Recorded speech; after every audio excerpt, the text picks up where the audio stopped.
upon you. I speak in Arabic, of course. We're guests here in Qnews from Cairo, Egypt, and certainly today, this morning, we have seen the arrival of diplomats to Kiev by train because I would like to remind you 3 years ago all of the civil and military Ukrainian airport was shut down.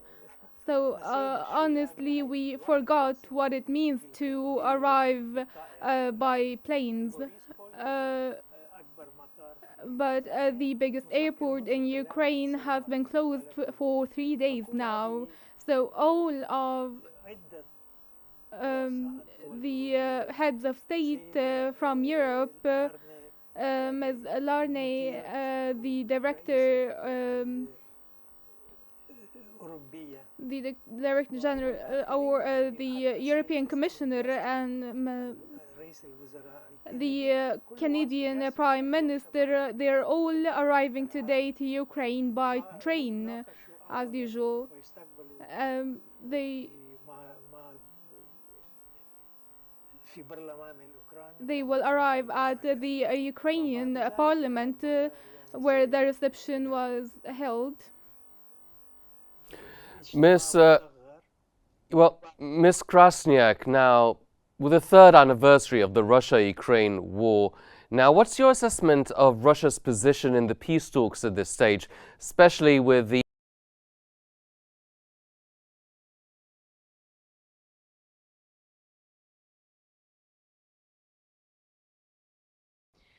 Well, we definitely see that Russia is very sustainable country, which definitely doing something what it wants and what it needs in order to provide its safety and security. We've been very sustainable in the following in the previous years, and yes, now we are. I think it's the beginning of the peace talks. Definitely, all these diplomatic signs we are seeing right now, and we're talking about like two sides, the United States and Russia, sidelining European Union and Ukraine. And so it is understandable because neither European Union as entity nor Ukraine, they have sovereignty. And sovereignty means having and making their own decisions, independent decisions on foreign or domestic policy. And considering the fact that the sovereignty is very limited, it explains why just only the United States and Russia they negotiate peace and the decisions, following decisions, will depend on the diplomatic negotiations and the talks between our two countries. Mm-hmm. Ambassador Mikitenko, now both the US and Ukraine are presenting competing resolutions to the UN General Assembly for a vote today. Now, since there are no vetoes in the Assembly, Ukraine's resolution is backed by all 27 members of the European Union. It is almost certain to be adopted. What is the impact of that on the ongoing talks?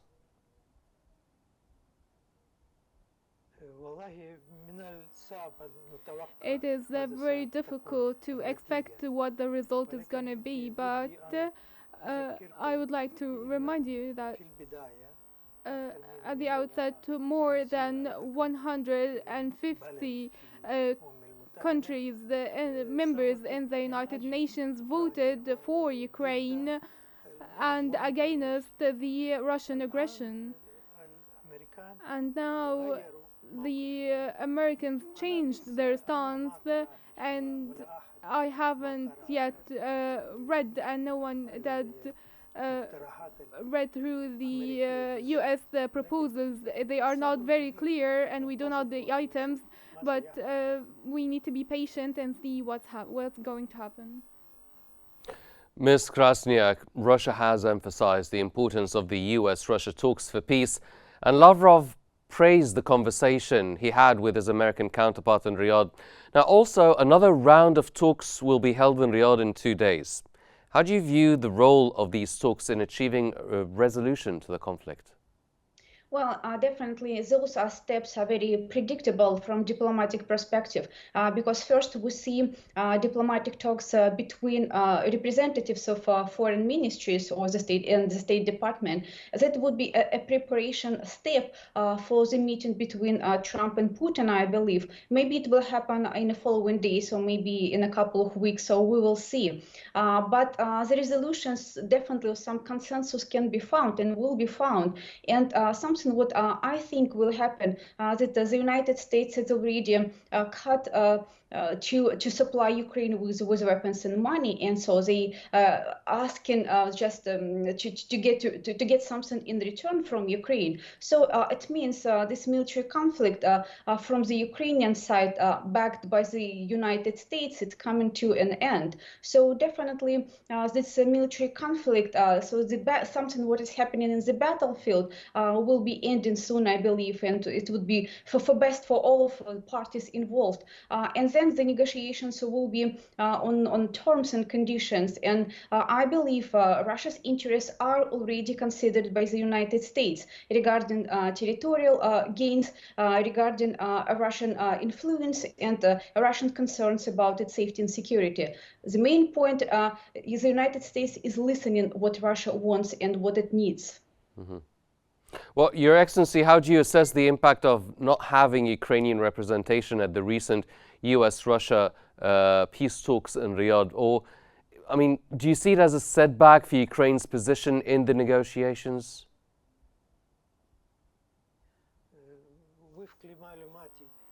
According to my information, that wasn't expected for Ukraine to attend in the Riyadh negotiations. That was the first meeting for the representatives of Russia and the United States.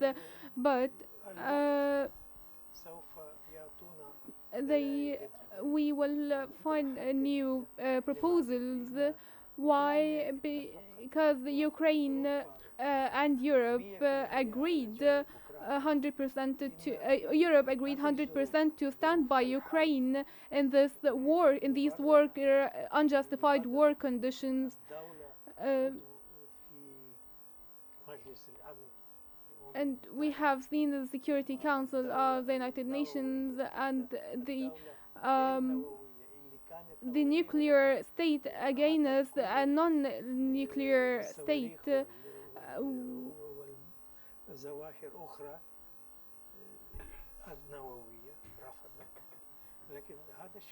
But this is extremely strange in my opinion, because the first reason is that Russia announced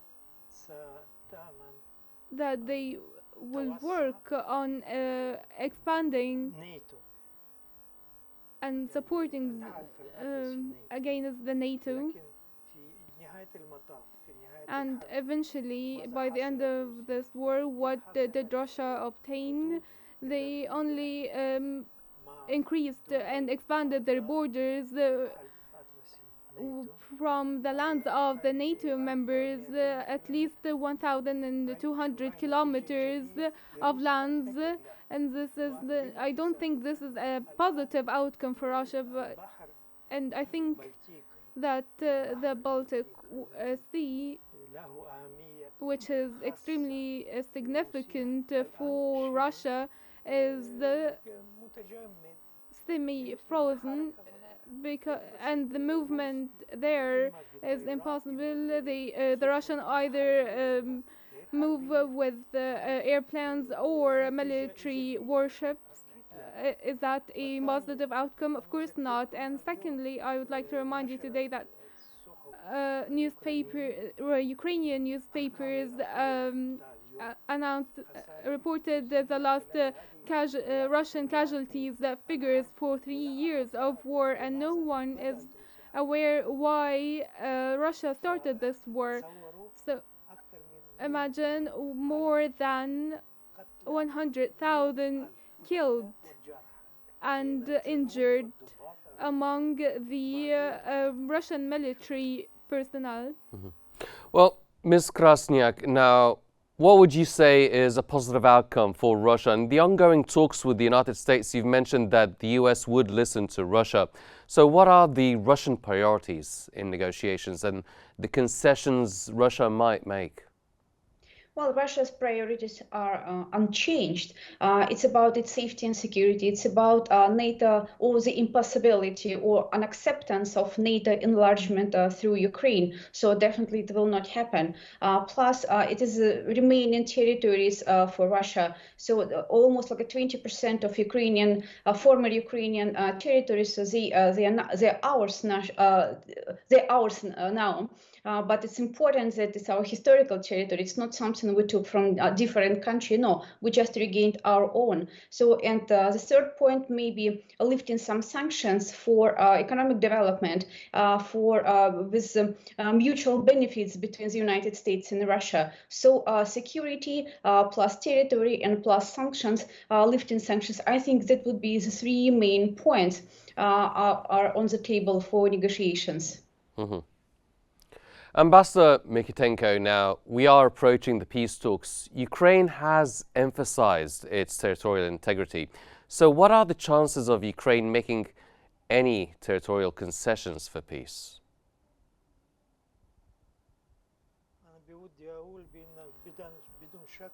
Undoubtedly, there will be concessions by Ukraine, and no one around the world, not even the United States, would acknowledge these concessions and these occupied territories by Russia.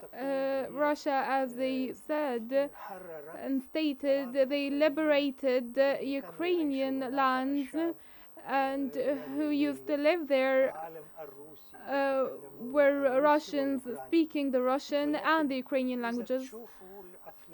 But if you even watch the movies produced by these liberated territories, and I quote the Russian statements, there is nothing there, only the remains of villages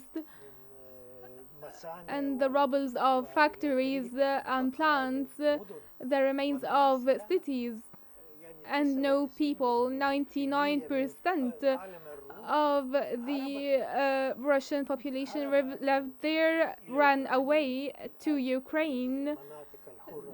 Now the free zones to European neighboring countries. What is the outcome? What was the war for that started 3 years ago? This makes me recall Saddam Hussein. Do you remember Saddam Hussein in the 2nd of August 1990? Iraq stated that Kuwait is the 19th governorate of Iraq, and Iraq attacked Kuwait. What happened? We're all aware of what happened. This law of power, this law of jungle does not work. It sometimes does, but we can see here the outcome. We cannot see a just outcome from this. Ms. Krasniak, now there is a concern in Europe and Ukraine about a potential US-Russia deal sidelining Ukraine. How does Russia respond to these concerns about excluding Ukraine and Europe from direct talks? Well, I do not believe we have any concerns about exclusion of Ukraine or European Union. Like I said, and I'm repeating myself, that neither European Union as an entity as Ukraine, they have sovereignty. So they depend on the United States. Ukraine depends completely, just absolutely. European Union is dependent on the United States on its foreign policy decision making. And of course, with the entities or countries who have limited sovereignty, I do not think Russia has something to talk about. In addition, that today it was announced another package of sanctions coming from European Union. So I do not believe we still have something to talk with European Union. And of course, Ukraine, it's not on the list either, because it has nothing, not just only to suggest, but it's totally a totally dependent state. Mm-hmm. Your Excellency, now given the shifting dynamics in the US and Trump pushing for peace talks with Russia, his recent falling out with Zelensky, in addition to Zelensky saying he might sign mineral agreements with US in exchange for continued aid if he has to, how do you see Ukraine's relationship with the US evolving, and how would this relationship affect the peace prospects and negotiations?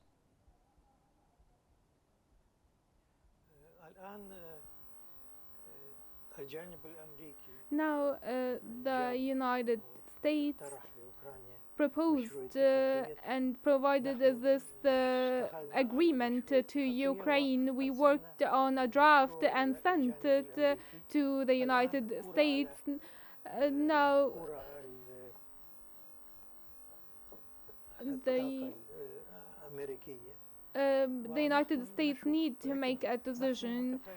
We are optimistic, but however, we have talked to the US officials and we clarified that such agreement as they proposed will not be just or fair to Ukraine, and it won't be viable because we meant joint action in the East fields. There is a path that we can take. There are consultations and negotiations. I am cautiously optimistic regarding this. Ms. Krasniak, now Trump has stated that Russia has the cards in peace talks due to the territorial gains, which puts Russia really in a strong position going into the negotiations. How does this statement align with Russia's overall peace strategy, and is there any Russian concern to anything that would jeopardize or weaken this? Well, first, it's not just only territorial gains. It's also it's a Russian resistance of Russian economy to sanctions in last 3 years. So Russia is not just only as seen itself, but actually represents a very strong power, very independent and economically independent and military independent great power. And President Trump, of course, he understands this.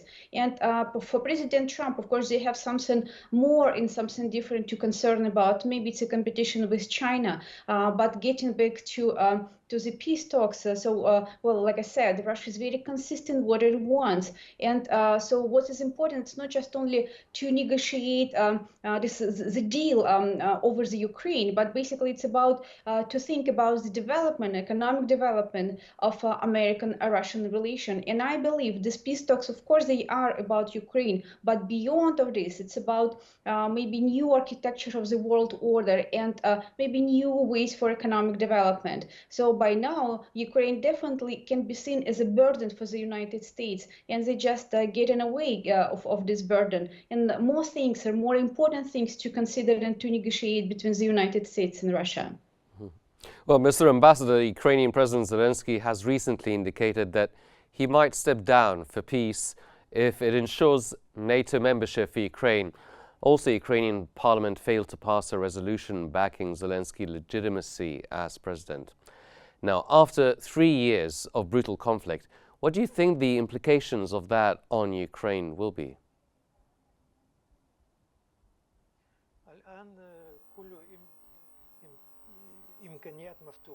Now, we have a lot of prospects because Zelensky talked about this, but he also talked very sarcastically. It is very difficult or even impossible that with Ukraine and Russia we have a war front. We see daily conflicts and battles. 100 to 150 networks are on the distance of 1,200 kilometers. It's such a great distance, and we cannot expect what is going to happen tomorrow. We're still waiting to see. We are going to remain on our lands, and we in Kiev today, and there's a beautiful winter, and we have a lot of guests. And however, at night there was 150, 113 drones were targeted and shot. Life will continue, and we are optimistic, and we understand very well that we can coexist. But for this, we need to fight for our lives and for our independence with all means possible, with our blood and work and tears, as said by British Prime Minister. That was Ambassador Yevhen Mikitenko, the Ukrainian Foreign Minister advisor, and Ms. Olga Krasniak, the International Relations Professor. Thank you very much for joining us here on the show.